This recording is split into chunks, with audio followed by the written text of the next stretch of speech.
told you before, we getting plugged in. We plugging the world in with this hot shit. I mean, what? Keeps entertaining. Shit's hot. It's fun. I mean.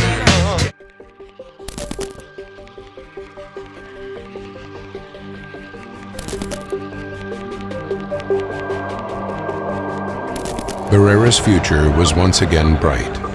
1 year later, he stepped up to the featherweight division to challenge undefeated champion Naseem Hamed. Prince Naseem Hamed was a heavy favorite.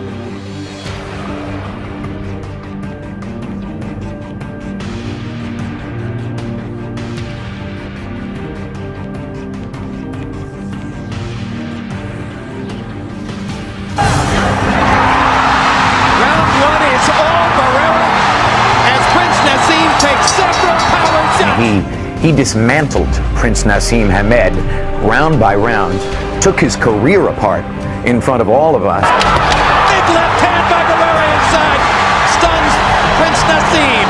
Right hand and a left by Barrera, rocking Naz back. Barrera showed that night that he was a master boxer. Get the right hand by Barrera. He wants to close the show with authority. He turned Naz around and took his head and banged him into the ring post. The crowd roared with appreciation, and Barrera had now risen to a new level. He had come in and constructed a fight plan as carefully and as intellectually, and had executed it as well as was humanly possible for that fight. You lay a hand on me again, must be the end of it. What if again? What if and again? Oh yeah. Listen, you need professional, you need to hold it together. How many times I've got to tell you? Hold it together.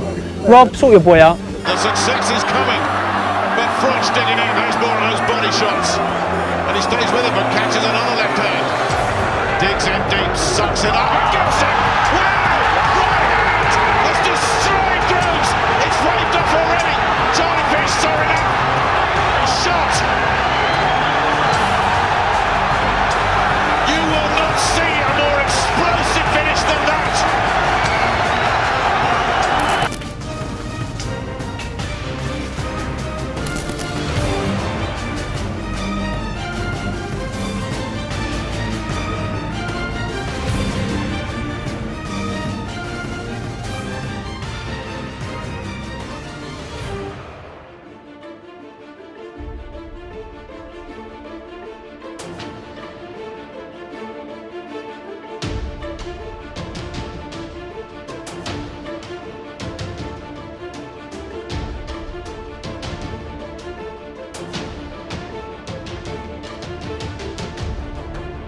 Present tonight a historic night of boxing. Ladies and gentlemen, over 130,000 fans in attendance, breaking the old record and making this tonight the Grand Slam of boxing, the largest crowd ever to attend a boxing match. No correr ningún riesgo. Le metió la mano derecha y está cayendo Helve.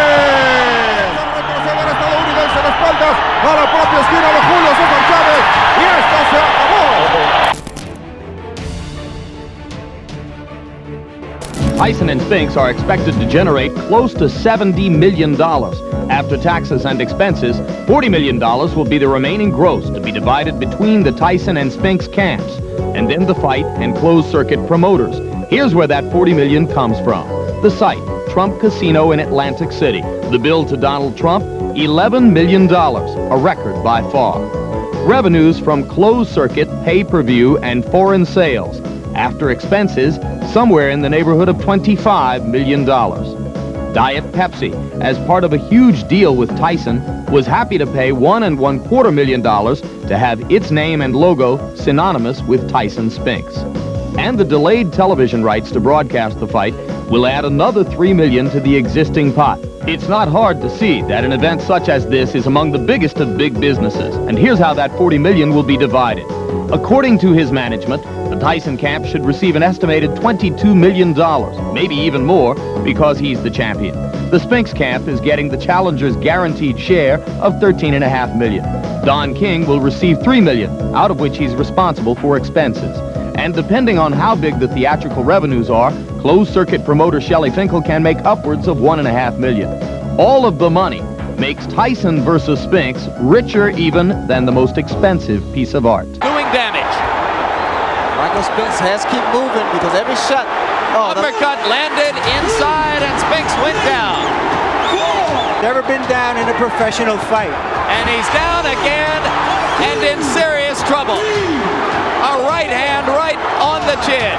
6, 7, 8. He's not going to make it. It's all over.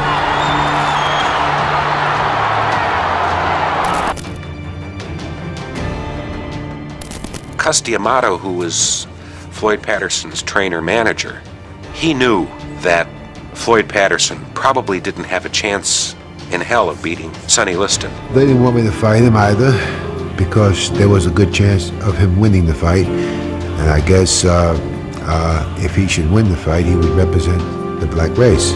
I just felt that here's a man who's had a very similar life to mine, and I felt that he should get a chance, so I overrode my manager and I gave him a shot. I think he's proved himself as far as being the #1 contender is concerned. I personally think that he has every right to fight for the championship despite his unfortunate background.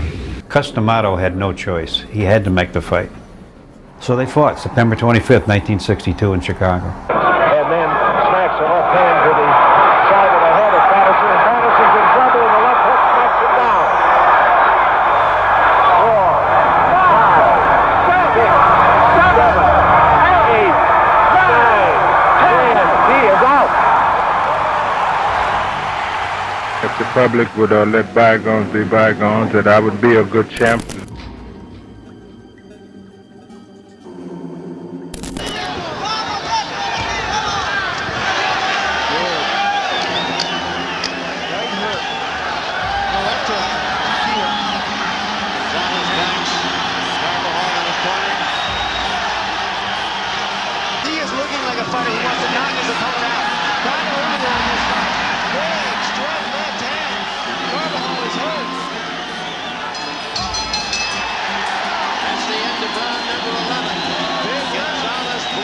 Certainly not unbowed over to his corner. These two have been at each other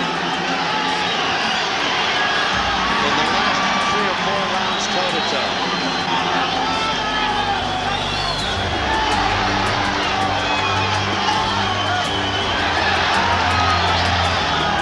Pressure, pressure. Roberto Gonzalez trying to pull it out, trying to steal his final round.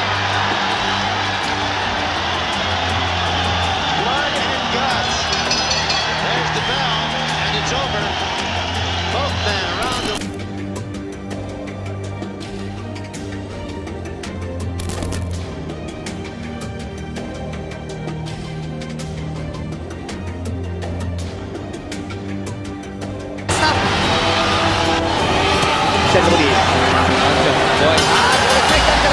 内藤が判定で大記を下し初防衛を果たす。そしてこれが亀田家にとって屈辱のプロ初黒星となった。さらに亀田サイドは試合中の反則行為により厳重処罰を受けることとなる。引き継ぎまして内藤選手にあんなことになって申し訳なかったと思ってます。すいませんでした。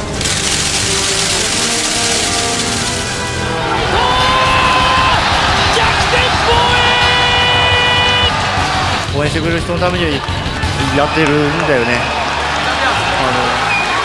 ここで亀田光輝選手がリング上に上がってきました。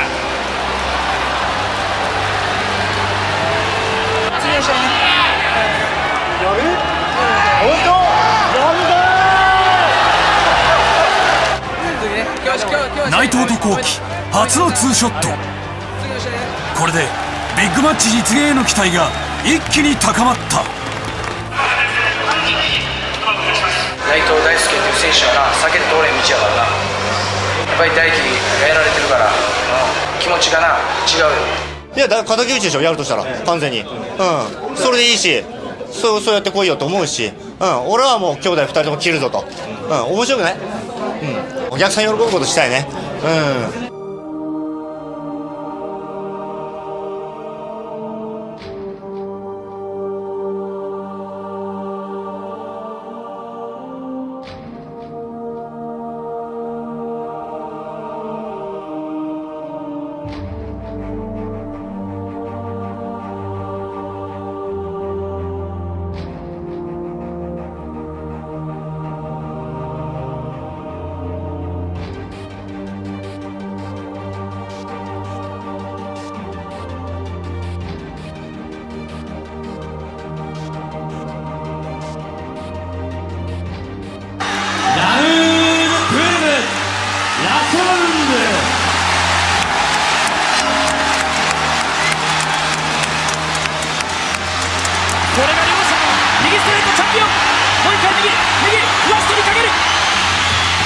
にも左を返した。試合終了。ナイスファイト。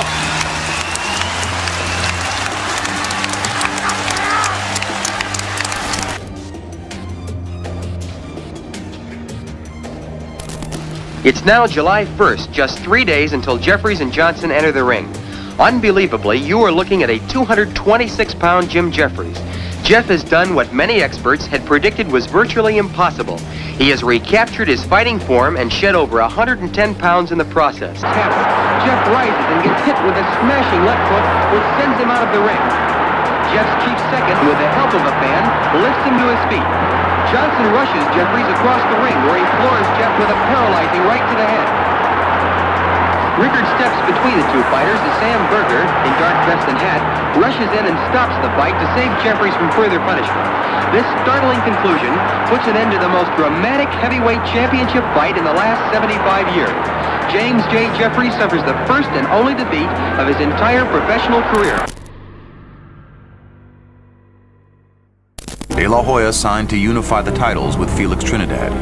Suddenly, 1999 was looking like the early 1980s, when the welterweight division was at boxing's forefront. The De La Hoya fight was not only a big fight for Trinidad, it was looked over here in Puerto Rico as one of the biggest things ever. People thought it was a do-or-die situation for Trinidad. De La Hoya versus Trinidad grabbed the public's attention. But the historic rivalry between Puerto Rico and Mexico triggered raw nationalistic emotions. Puerto Rico and Mexico go at it in every sport. And when you take it to boxing, you're talking about just one-on-one, one country on one side, one country on the other, and just two men in the ring. I think in a way the real head-to-head came in De La Hoya Trinidad. You had Puerto Rico and their favorite child, and you had Mexico with a fighter that they had adopted. They had never felt that Oscar De La Hoya was one of them, but they're going to borrow him for this one. The tremendous hype of the fight was realized the day before at the weigh-in. They came up with the idea that this fight was so big, we should do it in the arena. The weigh-in for this fight was something special. This felt like a World Cup final between Mexico and Puerto Rico. When Oscar came out, you saw one of those moments that you see once in a while in boxing. I couldn't make the weight anymore. And I was so concerned that I took everything off. And the arena just went crazy because apparently my trainer, I told him, keep the damn towel up. And he apparently brought it down, and everybody went crazy. I said, what's going on? I look down and I'm like exposed to the world. Oscar De La Hoya, 147 pounds! Somebody forgot to tell Trinidad's fans there was a controversy. The following morning, all of Puerto Rico welcomed him home. People everywhere, flags everywhere, music, dancing. It was a great party. I mean, people did not go to work. The government gave the day off to people just to be able to say hi to Tito. I went on stage and said hello to all my people. They were chanting and cheering. It was a beautiful moment, an experience I will never forget. And like I said that day, we beat Oscar De La Hoya, and the Golden Boy is no more. The fight exceeded the hype in one important way. The 1.4 million buys on pay-per-view made it the richest non-heavyweight event ever. 11th round, Marvin drops Mugabe. And Mugabe sat up like, the hell with this. You know, I'm not getting up. You know, I can't beat the man. And when the ref said 10, Ray stood up, he looked at me and said, I can beat him, I'm gonna fight him. People ask me, say, you coming back? I said, no, I'm not coming back. But if Marvin Hagler called me, I'd consider something like that. Wait about it. I'm not saying, no, JB, listen, we're talking here. I'm not saying I'm coming back. I said, if he should call me, it's something I could really consider. I was home watching TV. They said Sugar Ray Leonard will be fighting Marvin Hagler. I said, what? You may or may not have heard that Mr. Leonard to my left has said that he will come out of retirement to fight Marvin Hagler if Marvin Hagler will fight him.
Frazier will free Angelo, he will be the champion of the whole world. I will call him, I will recognize him. But first he must hit Muhammad Ali. And do not worry, because Joe Frazier is not the champ, and time will soon tell. And I'm just so thankful to have the opportunity to get in the ring. No pencils, no pens, no boxing authorities, just me and smoking Joe Frazier. See, you don't have that ring, that's it. No. Okay. You got time. All right, Landon. I predict that when I meet Joe Frazier, this will be like a good amateur fighting a real professional. This will be like a kid out of the Olympics meeting the fastest heavyweight champion that ever lived. This will be no contest. I just whooped You're not fighting Glory, you're not fighting Oscar Bonavena, you're not fighting Sonny Liston, you fighting Joe Frazier. Everybody knows that's not the point. That's the point. Joe, what's your prediction? My prediction, the fight wouldn't go to distance. Oh, won't I'll go the stop distance. it. Stop me. You. How soon? What round? Look, don't let him obligate 1 you. to 10, you be out there. I wouldn't have let you be out there. Will it go the full distance? I don't think the fight will go distance. In which round, this is from Mexico City, TV, in which round are you going to win the fight? I think I'll stop him inside of 10 rounds. Might shock and amaze you, but I'm here to retire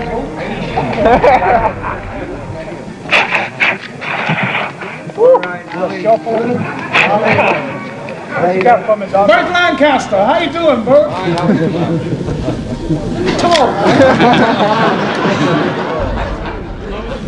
Better not talk. Bring your hands up. Like that? Bring them to the side. I used to hold them like that. Bring it down. Raise your left leg. Left leg. Left leg. And the other one. Now let's see you exercise. I want you to do what I do. Bend down 20 times, touching your toes. You do it 20 times. You said do what you do. I told him to do that 20 times. He said, you do it 20 times. Fast. Come on. Let's have some action. Quick. Yes, boss.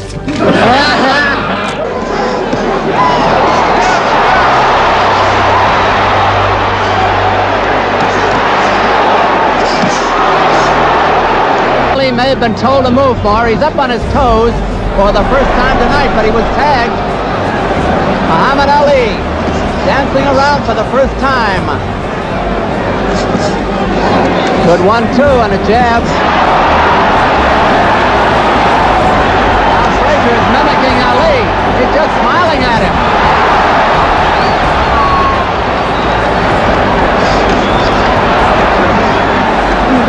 If anybody is psyched here, it is not Joe Frazier. Look at that hook.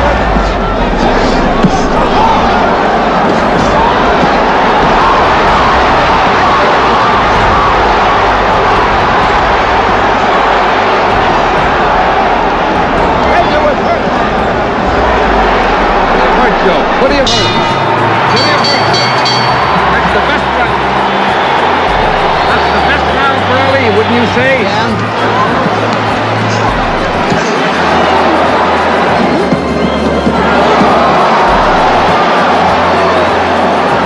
Frazier has gotten wild. He's lost the good timing he had earlier. Lost the rhythm. That one hurt. So did that. Muhammad Ali staggered. Muhammad Ali was dropped. Then he moved out of the corner, started moving all over on bad legs. Muhammad Ali rocks over the rope. He almost went down.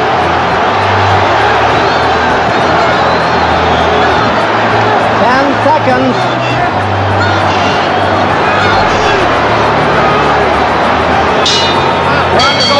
The round is over. The round is over. What a round. I don't know how Muhammad got over the 11th round, to be honest with you. That, to me, he was a superhuman being.